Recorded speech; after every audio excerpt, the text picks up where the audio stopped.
obrigado a SET por essa oportunidade. Eu sou Carlos Cosme, trabalho no Media Tech Lab da Globo, é um think tank de inovação, e lá a gente tem várias ideias, né, sobre o futuro, especificamente também na parte da TV 3.0. A gente tem várias ideias, inclusive aquela que a professora Débora mostrou, só fazer um disclaimer, ali eu sou o mensageiro para o fórum. Foi até um colega meu, o Bruno Martins, né, que em vários debates, né, a gente chegou com essa visão assim, como é que a gente pode usar as ferramentas da TV 3.0 e como que a gente pode modelar esse futuro. Então, uma dessas possíveis, desses possíveis cenários, foi exatamente essa questão do canal virtual. Porque nessa nossa jornada da TV 3.0, essa arquitetura, né, se vocês repararem, a camada de codificação de aplicação, ela tem esse desenho diferente, porque ela representa exatamente o grande orquestrador de todos os recursos, vídeo, áudio, captions, alerta de emergência, presente e fornecido pelas demais camadas inferiores da TV 3.0. Então, se a gente poder imaginar essa arquitetura como uma grande orquestra, a camada de codificação de aplicação, ela é o maestro dessa orquestra. E hoje aqui eu vou falar para vocês um pouco de áudio, vídeo e caption, começando aqui pela camada de legendas, né, nosso captions, né? Então, nós temos aqui a tecnologia do IMSC1, foi uma proposta enviada pelo ATSC.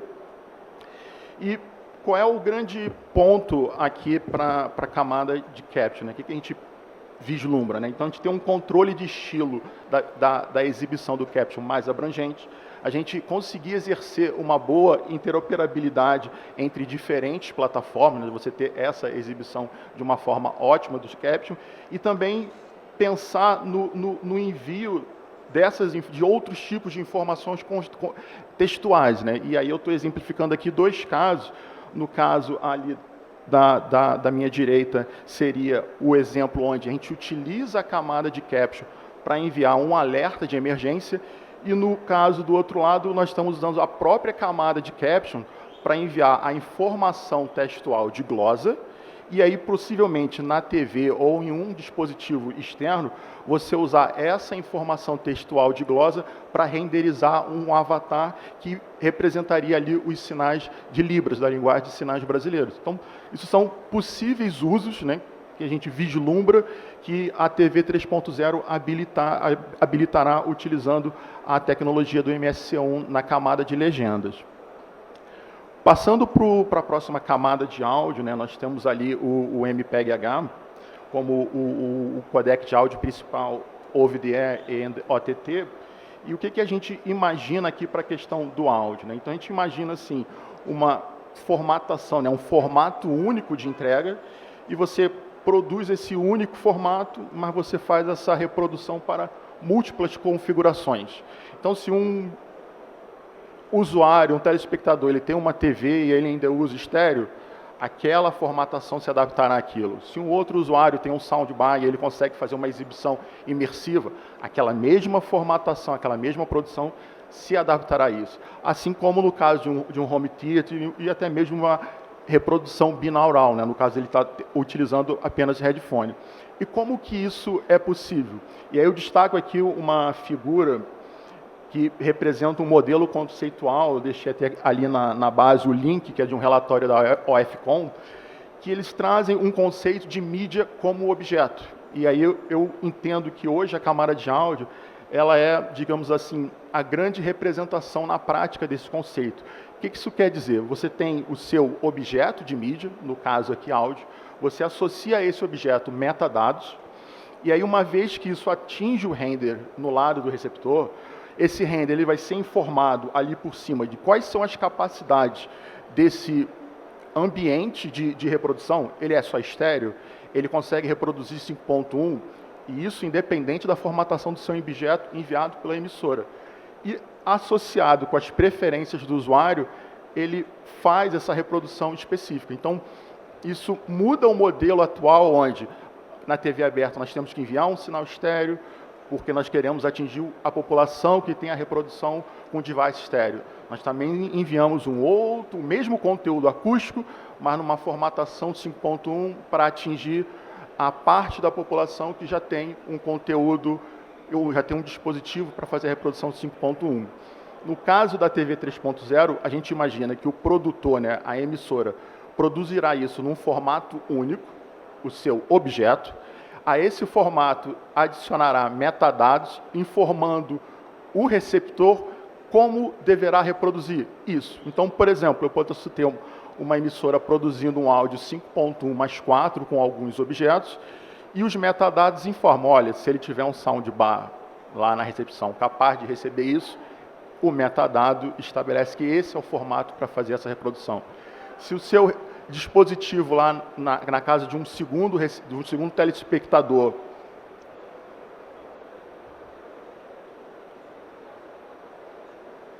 ele for um dispositivo que só consegue reproduzir estéreo, então esses metadados conterão informação para orientar esse render, como pegar esse objeto originalmente produzido em 5.1 mais 4 e formatar isso para a reprodução em estéreo nesse telespectador em específico. Então isso hoje é uma realidade com o MPEG-H para a camada de áudio e eu sinceramente acredito que isso vai se estender para os outros componentes da TV digital, da TV 3.0, mais para frente, com as tecnologias que nós estamos escolhendo no fórum. E aí, para exemplificar alguns casos de uso aqui do MPEG-H, eu trouxe dois casos. Aqui, no caso, esse primeiro é uma partida de futebol, né, um conteúdo comum na TV brasileira, e a gente está usando aqui a característica de objetos do MPEG-H para entregar algumas formas de produção. Então, nós produzimos aqui a partida criando uma sonorização 5.1 mais 4, e a essa partida nós adicionamos 3 objetos, que no caso são 3 narradores diferentes. Então, a gente tem ali o Galvão Bueno, a Renata e o Luiz Carlos, e todos esses objetos foram formatados pelo metadados para instruir o render da seguinte forma: olha, o receptor pode reproduzir, né, o usuário tem essa opção de escolher a reprodução desse conteúdo de forma a só ouvir o áudio ambiente 5.1 mais 4. Se ele preferir não consumir esse conteúdo dessa forma, ele pode escolher ouvir a narração do Galvão, ou da Renata, ou a narração do Luiz Carlos. Poderia também ser uma narração de um outro YouTube, e aí acho que dá margem para criatividade. E aí, como a professora Débora tinha mostrado, a camada de codificação de aplicação é quem vai orquestrar esse controle dessa exibição, desse oferecimento desses recursos através das APIs, no caso aqui do MPEG-H. Mas isso é a ideia que a gente imagina como que todas essas tecnologias juntas vão começar a se comunicar e funcionar na TV 3.0. Um outro caso bastante interessante é esse aqui, que é um festival de música. Então, basicamente, a gente pegou a cena que tem aqui o show do João, e a gente formatou esse espetáculo com alguns objetos. Então, um objeto é a voz, outro objeto é o baixo, o outro objeto é a banda, o outro objeto é a bateria e o outro objeto é o próprio áudio do público. E aí você, formatando isso no metadados, o broadcast dá uma determinada capacidade, e aí também baseado na intenção artística do produtor de áudio, de que pontos e que limites o usuário pode interagir com esse objeto. E aí, quando eu falo interagir, não é só controlar o nível, é também controlar a posição, é também controlar a supressão desse objeto. Então, a gente poderia, por exemplo, no caso aqui, remover a voz, chamar a camada de caption poderia colocar o lyrics dessa música, e aí você acaba criando, de certa forma, um ambiente de karaokê. Então, tudo isso, de novo, né? A camada de codificação de aplicação orquestrando, no caso aqui, através da tecnologia das APIs do MPEG-H. Então, como vocês percebem, né, tem muitas outras aplicações, eu não tenho tempo aqui para exaurir todas elas, mas vocês veem assim, a terra verde, né, o greenfield, né, que se aparece para a gente, né, não só emissoras, mas produtores de conteúdos em geral, em utilizar essas tecnologias da TV 3.0.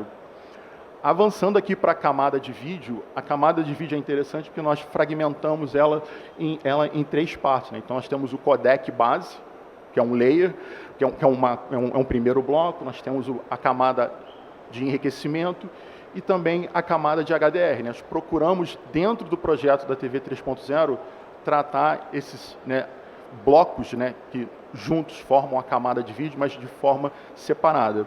E aí, começando aqui pela camada de HDR, finalmente a gente vai conseguir na TV 3.0 ter um HDR a 10 bits, o que representa melhor experiência visual. Então vocês podem ver aqui na feira que vocês têm diversas câmeras com diversos recursos, então finalmente a gente vai possibilitar ter vazão na tela do usuário final de toda aquela informação, de toda aquela riqueza de informação capturada com as câmeras. No caso específico da TV 3.0, nós estamos direcionando para a utilização da curva PQ e, especificamente, um espaço de cor ampliado, que, no caso, segue a ITUR BT 2020. E como é que isso se traduz tecnologicamente como uma especificação? Então, o HDR na TV 3.0, nós teremos o que a gente chama do HDR10, que é uma representação desse formato HDR com a curva PQ, que eu mostrei ainda há pouco, mas você tendo metadados estáticos. O que isso significa? Você tem metadados que representam todo o conteúdo da cena.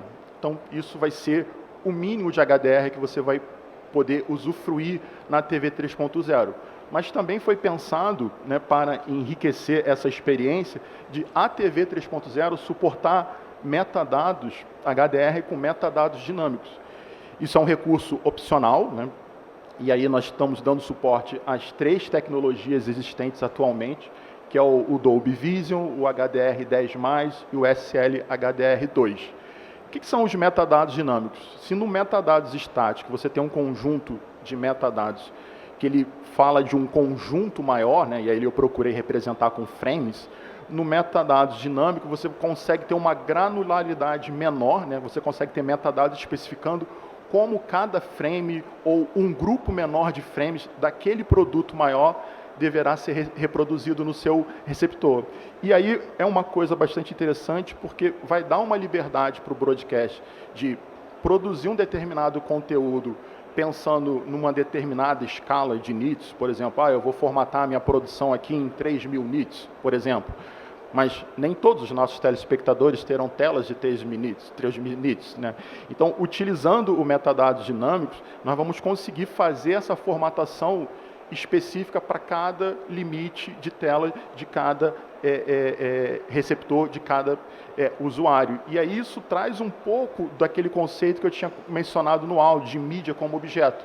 Então a gente já vê esse conceito também avançando um pouquinho aqui dentro da camada de vídeo, especificamente aqui no caso de metadados dinâmicos.